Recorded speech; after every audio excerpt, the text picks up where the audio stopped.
নির্বাচনী রাজনীতি যখন মার খেয়ে যায় তখন একটি ফ্যাসিস্ট স্বৈরাচারী সরকার এই দেশে আসন গেড়ে বসে। সেই সময় থেকেই ফরাদ ভাইয়েরা এবং তাদের যে প্ল্যাটফর্ম ভাব বৈঠকি কিংবা তাদের যে প্রকাশনার চিন্তা তারা বলে এসেছেন, লিখে এসেছেন যে একটা ফ্যাসিস্ট এবং স্বৈরাচারী সরকারকে উৎখাত করার পদ্ধতি হচ্ছে গণ অভ্যুত্থান, ভোট নয়।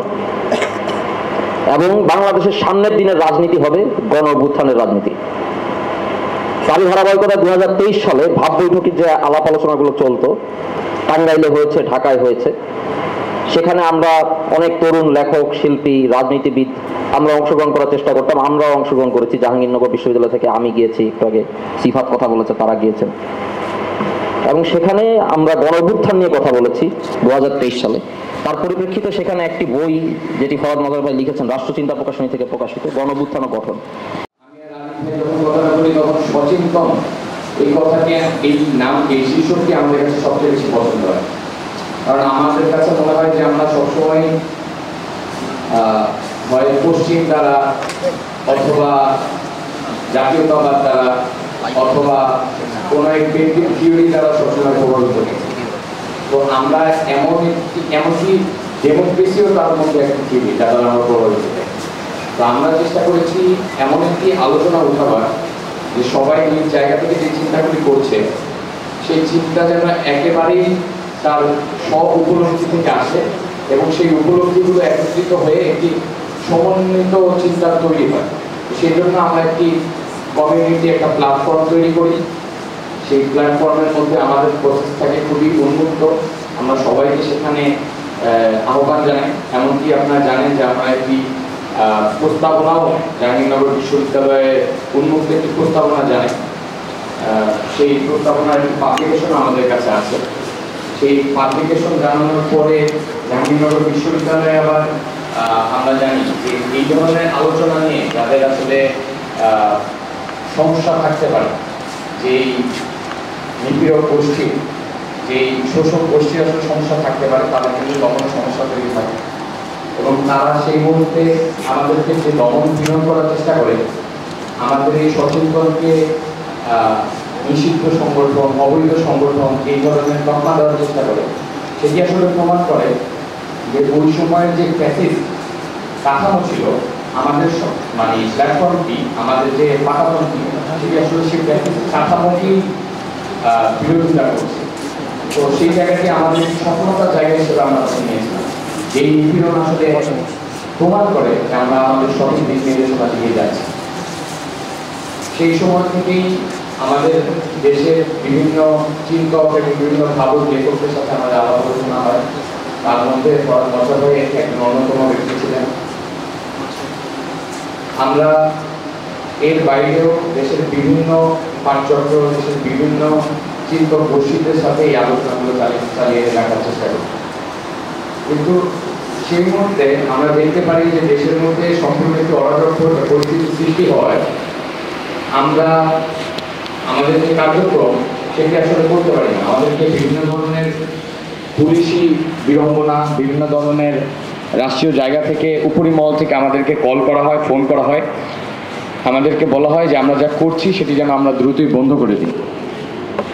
তো এরকম একটি লম্বা নিপীড়নের ঘটনার মধ্য দিয়ে আমরা আসলে এখন পর্যন্ত আছি এবং সেই থাকাটা আরও স্পষ্ট হয়ে ওঠে যখন আমরা জাহাঙ্গীরনগর বিশ্ববিদ্যালয় থেকে যে আন্দোলনটি আসলে এই স্বৈরাচার বিরোধী আন্দোলনে পরিণত হয়, সেই আন্দোলনে আমাদের একটি বড় অংশ প্রাণভোমরা হিসেবে কাজ করে এবং আমাদের এখান থেকে বিভিন্ন দিক নির্দেশনা আমরা প্ল্যাটফর্মের বাইরের জায়গা থেকে ব্যক্তি হিসেবে দেখা যায় এই মানুষগুলি, সচেতনের এই মানুষগুলি এই সময়ের এই স্বৈরাচার বিরোধী আন্দোলনে অগ্রণী ভূমিকা পালন করে।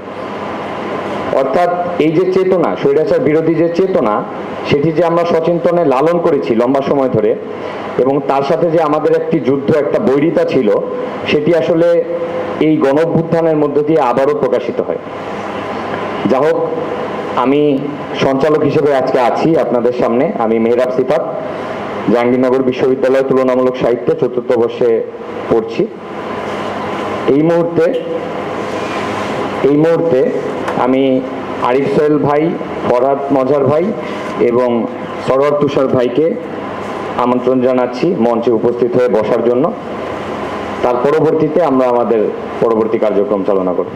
জাহাঙ্গীরনগর বিশ্ববিদ্যালয় থেকে পুরো বাংলাদেশে সেন্ট্রালি একটি প্রতিফলন করে একটি একঝাঁক তরুণ, তারা আসলে কিছু বলতে চাচ্ছে, তারা কিছু শুনতে চাচ্ছে, তারা কিছু আলাপ করতে চাচ্ছে। তো সেই জায়গাটিও প্রমাণ করে যে আমরা আসলে খুব অনানুষ্ঠানিকভাবে অনাড়ম্বরভাবেই আমাদের আলোচনাগুলিকে মূল উপলক্ষ করে আমরা এগিয়ে যেতে চাই। তো আজকেও তার বিরূপ কিছু হবে না, আমরা আসলে আলোচনার দিকেই আমাদের মূল ফোকাসটি থাকবে। সেখান থেকে আমরা আলোচনায় চলে যেতে চাই। প্রথমেই আরিফ সোহেল ভাইকে অনুরোধ করব কিছু বলার জন্য। তার আগে আমাদের সামনে শামসুল আলম সেলিম স্যার উপস্থিত হয়েছেন। স্যারকে ধন্যবাদ জানাই আমাদের সাথে সংহতি জানিয়ে একত্রিত হয়ে আমাদের সামনে উপস্থিত হওয়ার জন্য। ধন্যবাদ।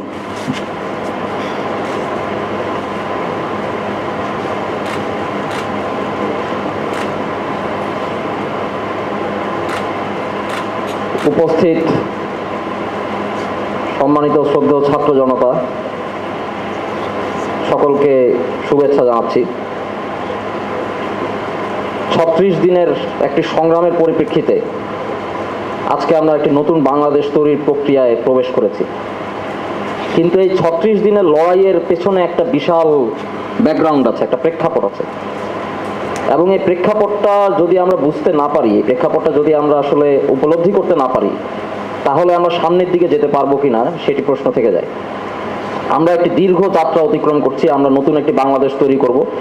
আমাদের প্রতিষ্ঠানগুলো বিধ্বস্ত অবস্থায় আছে, আমাদের কালচার, আমাদের চিন্তা করার পদ্ধতি এখনো ঔপনিবেশিক, এবং আমরা যে রক্ত দিয়েছি, ঘাম দিয়েছি, নির্যাতন সহ্য করেছি, 36 দিনের লড়াইয়ের মধ্য দিয়ে ফ্যাসিস্ট স্বৈরাচারী সরকারের পতন ঘটিয়েছি।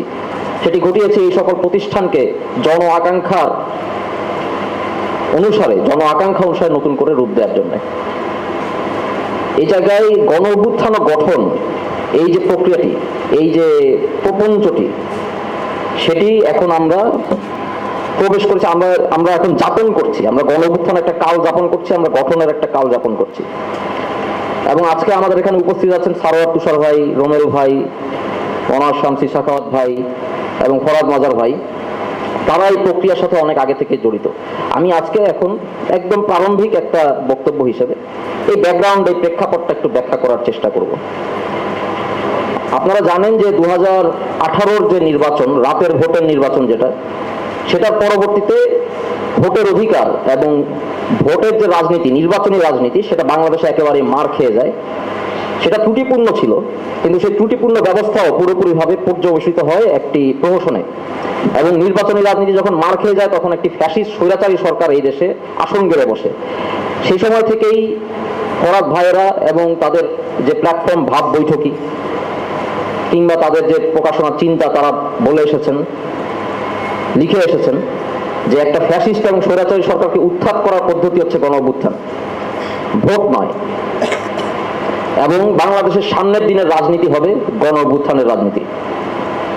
তারই ধারাবাহিকতায় 2023 সালে ভাব বৈঠকের যে আলাপ আলোচনাগুলো চলতো, টাঙ্গাইলে হয়েছে, ঢাকায় হয়েছে, সেখানে আমরা অনেক তরুণ লেখক, শিল্পী, রাজনীতিবিদ আমরা অংশগ্রহণ করার চেষ্টা করতাম। আমরাও অংশগ্রহণ করেছি। জাহাঙ্গীরনগর বিশ্ববিদ্যালয় থেকে আমি গিয়েছি, একটু আগে সিফাত কথা বলেছে, তারা গিয়েছেন। এবং সেখানে আমরা গণ অভ্যুত্থান নিয়ে কথা বলেছি 2023 সালে। তার পরিপ্রেক্ষিতে সেখানে একটি বই, যেটি ফরাদ মাজার ভাই লিখেছেন, রাষ্ট্রচিন্তা প্রকাশনী থেকে প্রকাশিত, গণ অভ্যুত্থান ও গঠন। এবং সোশ্যাল মিডিয়ায় দেখলাম বেশ কিছুদিন ধরে যে এই বইটির ভূমিকা লিখে যে স্বাক্ষর করেছেন ফরাদ ভাই, সেখানে তারিখটা হচ্ছে 5ই অগাস্ট 2023। তো আমরা জানি যে 5ই অগাস্ট 2024 হচ্ছে গিয়ে গণ অভ্যুত্থানটি সত্যিকার অর্থে ঘটেছে বাংলাদেশে। তো এই জায়গা থেকে বর্তমানে আমরা যেটি এখানে প্রথমে পরিষ্কার করি, সেটা ফরাদ ভাইকে, যারা আসলে আমাকে এই প্রশ্ন অনেকে করছেন যে ফরাদ ভাই আসলে কি ধরনের আধ্যাত্মিক চর্চা করেন, তন্ত্র সাধনা বা কি করেন আর কি, কিভাবে তিনি 5ই অগাস্ট 2023 সালে গণ অভ্যুত্থান প্রেডিক্ট করলেন ঠিক 1 বছর আগে, ইত্যাদি ইত্যাদি। আমরা এই জায়গা থেকে একটি যে জিনিস স্পষ্ট করতে চাই, সেটা হচ্ছে আমাদের ধারণা, আমরা যেটুকু বুঝেছি, সেটা হচ্ছে গণমানুষের আকাঙ্ক্ষা এবং সেই অনুসারে গণমানুষের সংগ্রাম, জনগণের সংগ্রাম যখন তৈরি হয়, যখন তৈরি হতে থাকে, যখন চিন্তা নীরবে নিভৃতে তৈরি হতে থাকে, সংস্কৃতি নীরবে নিভৃতে তৈরি হতে থাকে, গঠিত হতে থাকে, তখন সেই সংস্কৃতি, সেই চিন্তাই আসলে মানুষ তৈরি করে দেয়, মানুষকে সামনের দিকে ঠেলে দেয়। যদি এখানে জাদু করে কোনো কিছু থেকে থাকে তাহলে এটা সেটাই, এই গণশক্তি, আর কিছু না। তো এই যে গণ অভ্যুত্থানের আলাপ এবং নতুন ধরনের সংগ্রামের আলাপ, এই আলাপের সাথে তরুণরাও জড়িত। আপনারা জানেন ঢাকা বিশ্ববিদ্যালয়ে 6 চক্র নামে একটা পাঠচক্র হতো। সেই 6 চক্র পাঠচক্রের অন্যতম কুশীলব যদি বলি আর কি, মাহফুজ আলম ভাই, তিনি আজকে প্রধান উপদেষ্টা ডক্টর মোহাম্মদ ইউনূসের সহকারী হিসেবে তিনি নিযুক্ত হয়েছেন, তিনি সেখানে যুক্ত ছিলেন।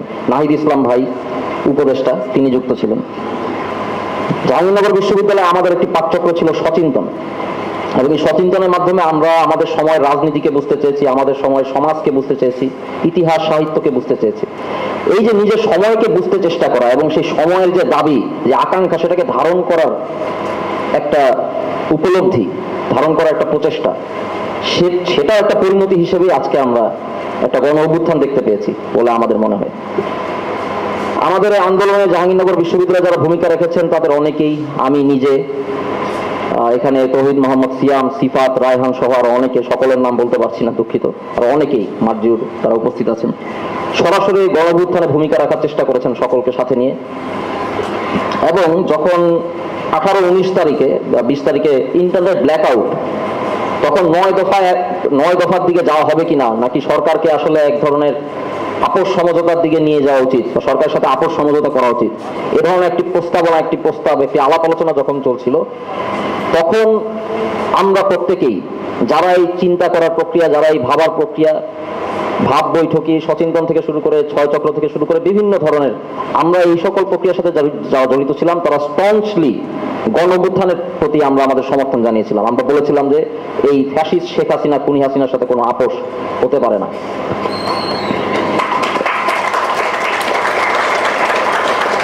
এবং জাহাঙ্গীরনগর বিশ্ববিদ্যালয়ের এখানে বিশেষ কিছু ভূমিকা তো অবশ্যই আছে, এবং যেটা ফরাদ ভাইয়ের সাথে আলাপ হচ্ছিল, জাহাঙ্গীরনগর বিশ্ববিদ্যালয়ে যা ঘটেছে 15 তারিখ, বাংলাদেশে সেটাই ঘটেছে 5 তারিখ।